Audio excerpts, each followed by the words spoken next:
नमस्कार। शून्य बोधि सत्र में आपका स्वागत है। और आज मैं जिस प्रश्न का उत्तर दे रही हूँ वो हो सकता है बहुत सारे लोगों को उससे लाभ हो। उन्होंने अपना नाम तो नहीं भेजा है, कहाँ से उन्होंने प्रश्न भेजा है ये भी नहीं लिखा हुआ था, तो फिर भी उनका प्रश्न बहुत महत्वपूर्ण था, तो मुझे लगा कि उनका प्रश्न ले लेना चाहिए।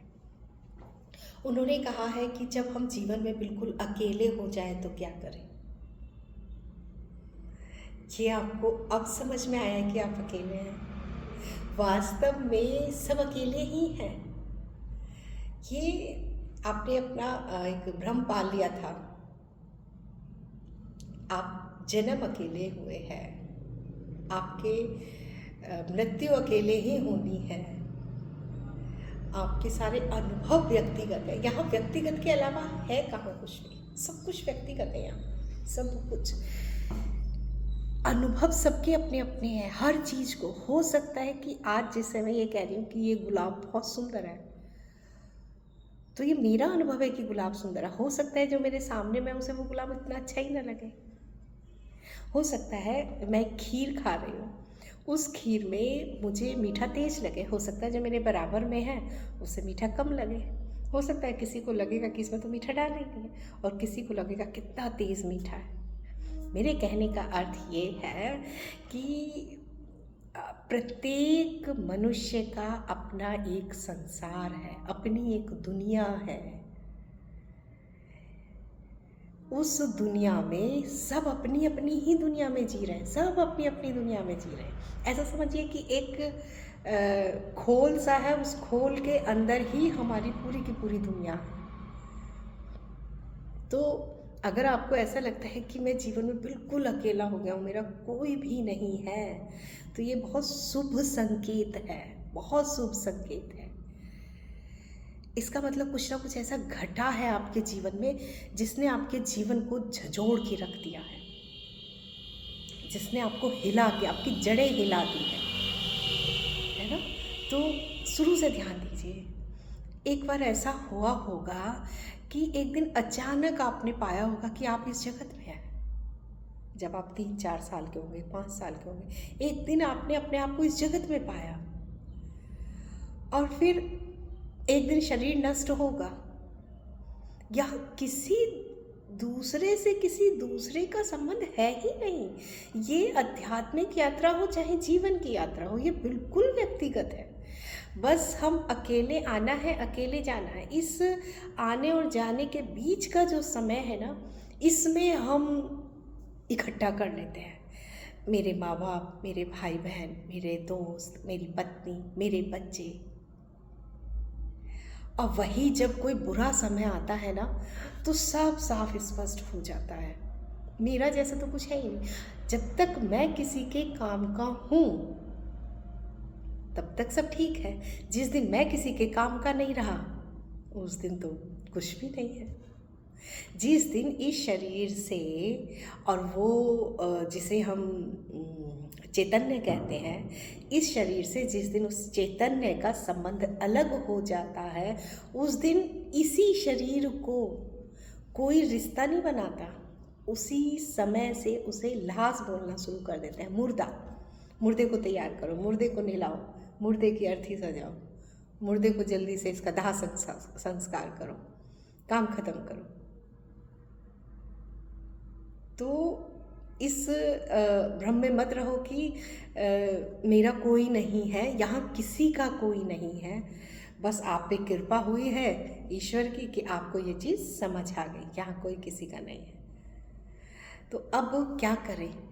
सबसे पहले तो मैंने बताया था पहले भी, एक ऊर्जा का विज्ञान नाम से एक वीडियो, आप उस वीडियो को जरूर देखना। उसमें मैंने बहुत अच्छा बताया है। 3 तरह की शक्तियाँ काम करती हैं। एक शरीर की शक्ति जो हमें भोजन से मिलती है, एक मन की शक्ति होती है जो हमें मानसिक शक्ति मिलती है, मन, और तीसरा हमारी प्राण ऊर्जा होती है जो हमें प्राण से शक्ति मिलती है।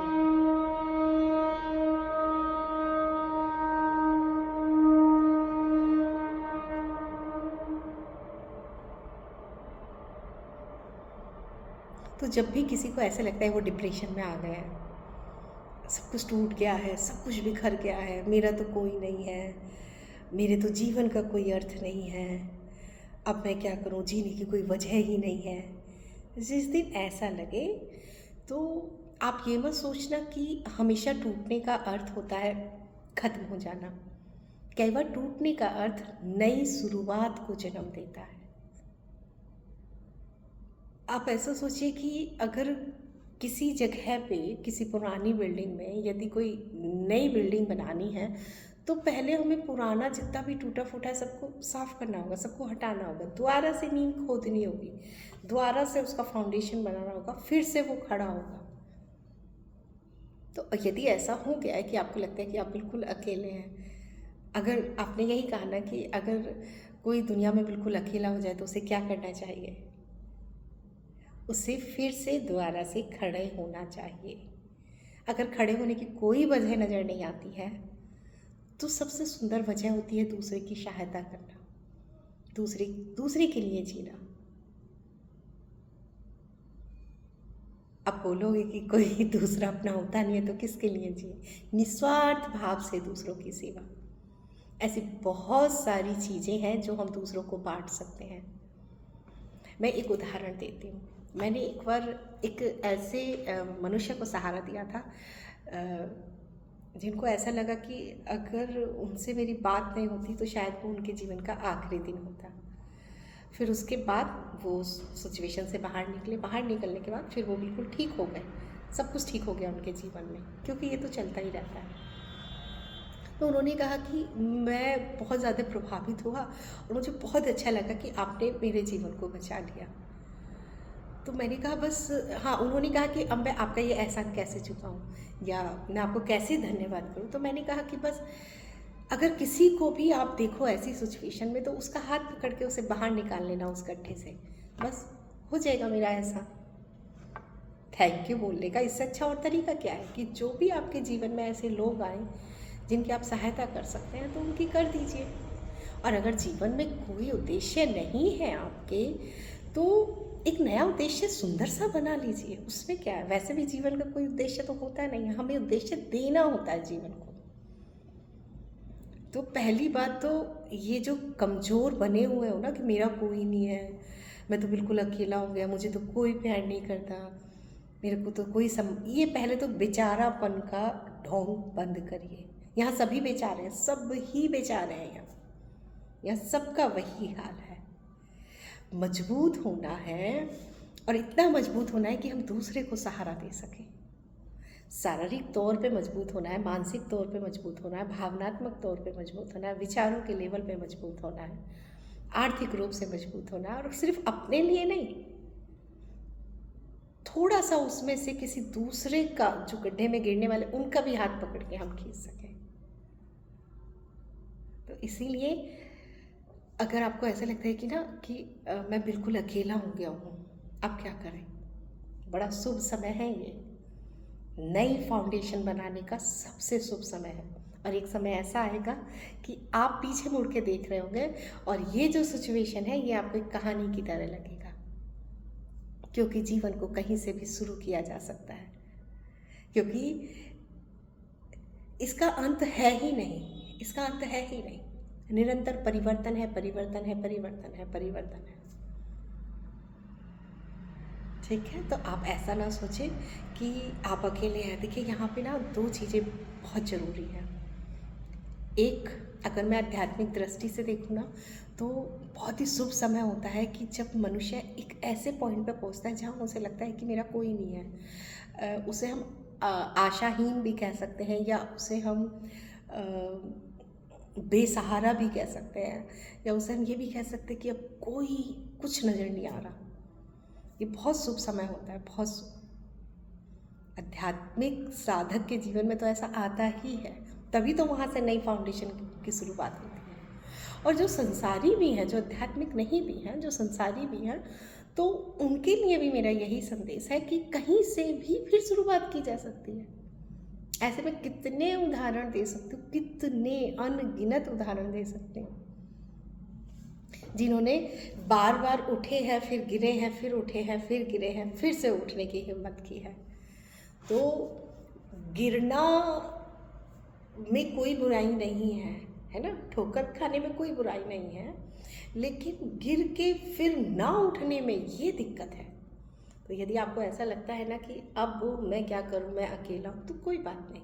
पहले तो ये देखें सब ऐसे ही है ना। जैसे कहावत है ना, हमारे यहाँ एक कहावत है, लंका में सब बामन गज के हैं, तो वही हाल है, सब वैसे ही है।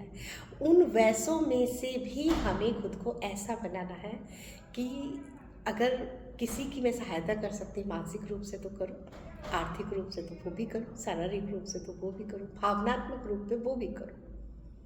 लेकिन दूसरे की सहायता तभी कर सकते हैं जब हम अंदर से, देखिए हम दूसरे को वही दे सकते हैं जो हमारे पास है। यदि मेरे पास है ही नहीं तो हम दूसरे को देंगे क्या, है ना। तो ये चीज़ ध्यान रखिए। पहली बात तो इससे निराश नहीं होना है, आप अकेले हैं, क्योंकि वास्तव में सभी अकेले हैं और जीवन का अर्थ ही व्यक्तिगत यात्रा होता है। ये तो थोड़ी बहुत देर के लिए मिल जाते हैं, पति पत्नी बच्चे फ्रेंड दोस्त ये वो, नहीं तो फिर शरीर छूटा अगली यात्रा पे फिर निकल जाते हैं। एक जीव यही तो करता रहता है।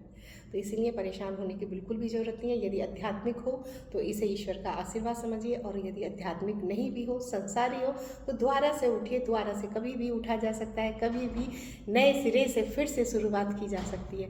यहाँ पे हमेशा एक जैसा नहीं रहता है, यही तो खासियत है, यही तो खासियत है जीवन की। यहाँ सदैव एक जैसा नहीं रहता, बुराई हमेशा नहीं रहती, या बुरा समय हमेशा नहीं रहता, और अच्छा समय भी हमेशा नहीं रहता। यही तो उलट फेर होता है जो जीवन में रंग भर देता है। तो परेशान होने की ज़रूरत नहीं है थोड़ी सी भी। और इसी के साथ ही मैं आज का ये जो हमारा कार्यक्रम है इसको यहीं पे ही समाप्त करती हूँ। यदि आपका कोई भी प्रश्न है तो आप मुझे लिख के भेज सकते हैं, और प्लीज़ इस नंबर पे कॉल ना करें, मैं कभी भी किसी की कॉल नहीं पिक करती हूँ। और यदि आप ज़्यादा कॉल करेंगे तो वो नंबर ब्लॉक हो जाता है। आपका जो भी प्रश्न है आप मुझे लिख के भेज दीजिए। मैं ऐसा नहीं होता है कि किसी का भी प्रश्न छूट जाता है, मैं हमेशा सबका प्रश्न लेती हूँ। और यदि आप आध्यात्मिक यात्रा में आगे बढ़ना चाहते हैं तो यहाँ पे ज्ञान मार्ग की साधनाएं कराई जाती हैं, ज्ञान मार्ग का मार्गदर्शन कराया जाता है। यदि आप ज्ञान मार्गी नहीं भी हैं तो अन्य मार्गों का भी यहाँ पे मार्गदर्शन दिया जाता है। ठीक है, तो मैं फिर मिलती हूँ एक नए प्रश्न के साथ, तब तक के लिए धन्यवाद।